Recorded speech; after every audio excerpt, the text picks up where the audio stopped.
विकसित भारत एट 2047। हाँ ये मतलब ये शब्द तो आजकल हर जगह सुनाई दे रहे हैं। हाँ, एक बहुत बड़ा, बहुत महत्वाकांक्षी सपना है ये। बिल्कुल। लेकिन सवाल ये उठता है कि एक पूरे देश की अर्थव्यवस्था को बदलने के लिए मतलब जमीनी स्तर पर क्या करना पड़ता है? सही बात है, ये सिर्फ बड़े सरकारी ऐलान से तो होता नहीं है। नहीं। और आज हम इसी की पड़ताल करने वाले हैं। और हमारा जरिया भी मतलब बहुत ही अनोखा है। एक राष्ट्रीय सेमिनार का ब्रोशर। और ये जो ब्रोशर है, ये वाणिज्य यानी कॉमर्स के नजरिए से इस बड़े सवाल का जवाब ढूंढने की कोशिश कर रहा है। हाँ, और ये आया है पद्मश्री विखे पाटिल कॉलेज, प्रवरा नगर से। ये लोग फरवरी 2026 में एक राष्ट्रीय सेमिनार कर रहे हैं। और यही बात तो सबसे पहले ध्यान खींचती है कौन सी? कि भारत के भविष्य पर इतनी बड़ी चर्चा की पहल नहीं, ये ग्रामीण कॉलेज से हो रही है। ये अपने आप में एक बहुत बड़ा संकेत है। बिल्कुल। तो चलिए फिर इसी ब्रोशर की परतों को खोलते हैं और समझने की कोशिश करते हैं कि ये जो अकादमिक आयोजन है, ये असल में भारत के भविष्य के बारे में क्या कहानी कह रहा है। मेरे ख्याल से ये कहानी सिर्फ ज्ञान की नहीं है, ये एक आर्थिक संकेत भी है।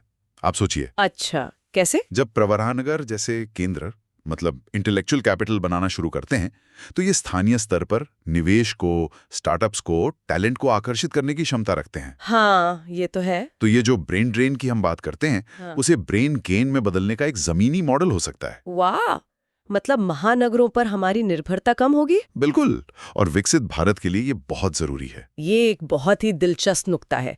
तो चलिए इसी नजरिए से देखते हैं। सबसे पहले इसका लक्ष्य क्या है, मतलब ये सब क्यों हो रहा है? हाँ, द वाई। ब्रोशर का मुख्य विषय है विकसित भारत एट 2047 और इसमें साफ लिखा है कि एक बड़ा मकसद है इंडस्ट्री 4.0 के लिए कॉमर्स की पढ़ाई को नई दिशा देना। अब ये इंडस्ट्री 4.0 ये थोड़ा भारी भरकम शब्द लगता है। पर इसे आसान भाषा में समझ सकते हैं। इंडस्ट्री 4.0 का मतलब सिर्फ फैक्ट्री में रोबोट लगाना नहीं है। अच्छा। इसका मतलब है डेटा, एआई और इंटरनेट का इस्तेमाल करके पूरी के पूरी सप्लाई चेन को स्मार्ट बनाना। मतलब सामान बनने से लेकर ग्राहक तक पहुंचने तक सब कुछ। और कॉमर्स के लिए तो ये गेम चेंजर है। कैसे सामान बनेगा, कैसे बिकेगा, ग्राहकों तक कैसे पहुंचेगा, सब बदलने वाला है। तो ये सेमिनार इसी बदलाव के लिए भारत को तैयार करने की बात कर रहा है। हाँ, और वो भी एक तय समय सीमा के साथ। 2047? बिल्कुल, 2047 यानी भारत की आजादी का 100वां साल। ये एक प्रतीकात्मक और मनोवैज्ञानिक लक्ष्य है। और इस लक्ष्य को पाने के लिए कॉमर्स को ही इंजन क्यों माना जा रहा है? क्योंकि अर्थव्यवस्था की धमनियों में क्या दौड़ता है, कॉमर्स ही तो है। हाँ। एक छोटे से किराना स्टोर से लेकर मल्टीनेशनल कंपनियों के अंतर्राष्ट्रीय व्यापार तक सब कुछ कॉमर्स है। सब कुछ। इसीलिए ब्रोशर में एक बहुत जरूरी बात पे जोर है, कार्यान्वयन योग्य सिफारिशें। Actionable recommendations. हाँ, मतलब ऐसे सुझाव जिन पर सच में काम किया जा सके। बात सिर्फ सिद्धांतों की नहीं है, बल्कि ठोस व्यावहारिक समाधान निकालने की है। ये तो हुई क्यों की बात। अब आते कौन पर। द हू। जैसा कि हमने शुरू में कहा, यह आयोजन पद्मश्री विखे पाटिल कॉलेज प्रवरा नगर कर रहा है और इस कॉलेज की विरासत बहुत गहरी है। बहुत गहरी। इसकी नींव रखी थी भारत में चीनी सहकारी आंदोलन के जनक पद्मश्री डॉक्टर विट्ठलराव विखे पाटिल ने। और ये विरासत आगे भी बहुत मजबूत हाथों में रही। लोक नेता पद्म भूषण डॉक्टर बाला साहेब विखे पाटिल, जिनकी तस्वीर ब्रोशर में बहुत प्रमुखता से है। हाँ, और अब मान्य श्री राधा कृष्ण विखे पाटिल, जो महाराष्ट्र सरकार में मंत्री हैं। तो आप देखिए, एक तरफ सहकारी आंदोलन की जमीनी विरासत है और दूसरी तरफ भविष्य की तकनीक पर एक राष्ट्रीय चर्चा की महत्वाकांक्षा। यही मेल इसे खास बनाता है। कॉलेज के ट्रैक रिकॉर्ड में अच्छा, ये कोई साधारण ग्रामीण कॉलेज नहीं है।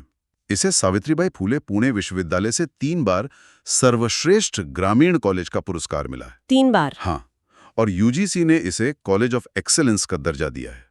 ये सम्मान सिर्फ दीवार पर टांगने के लिए नहीं होते। नहीं। आंकड़े देखें।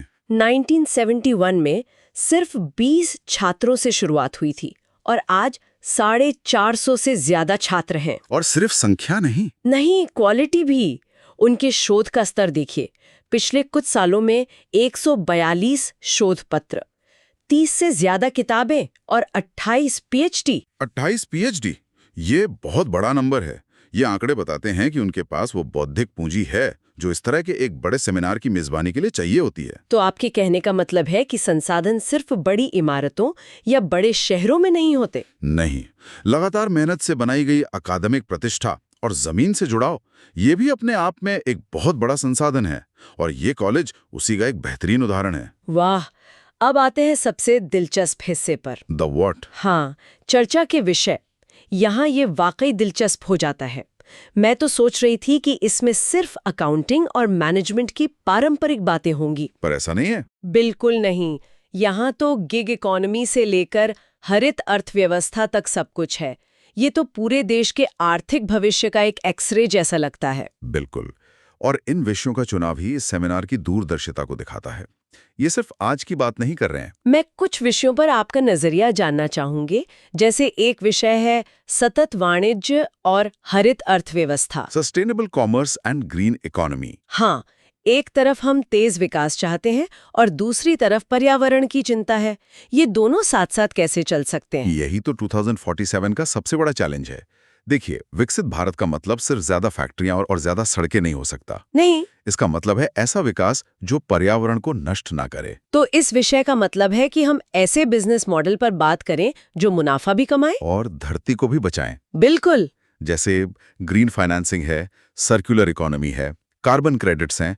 कॉमर्स के छात्रों को अब सिर्फ बैलेंस शीट नहीं बल्कि प्लैनेट शीट भी पढ़नी होगी। प्लैनेट शीट, ये बहुत बड़ी बात है ना?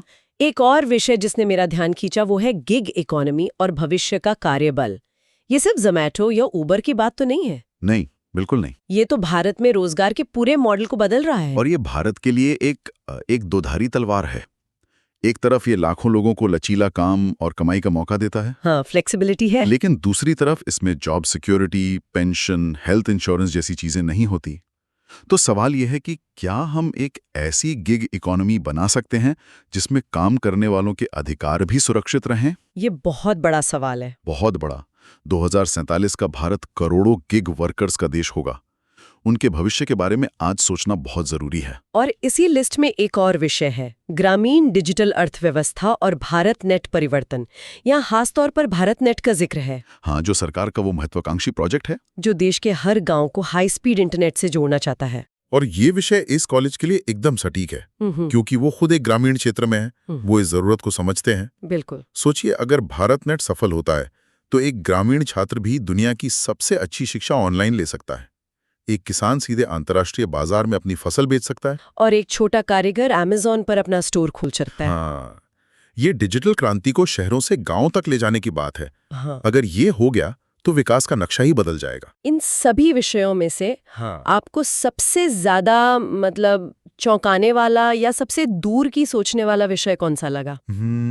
मेरे लिए वो विषय है पेंशन अर्थव्यवस्था और भारत की बढ़ती उम्र वाली आबादी। अच्छा। हाँ, आज हम भारत को एक युवा देश कहते हैं, डेमोग्राफिक डिविडेंड की बात करते हैं, लेकिन 2047 तक हमारी आबादी का एक बड़ा हिस्सा बुजुर्ग हो चुका होगा। ये तो मैंने सोचा ही नहीं।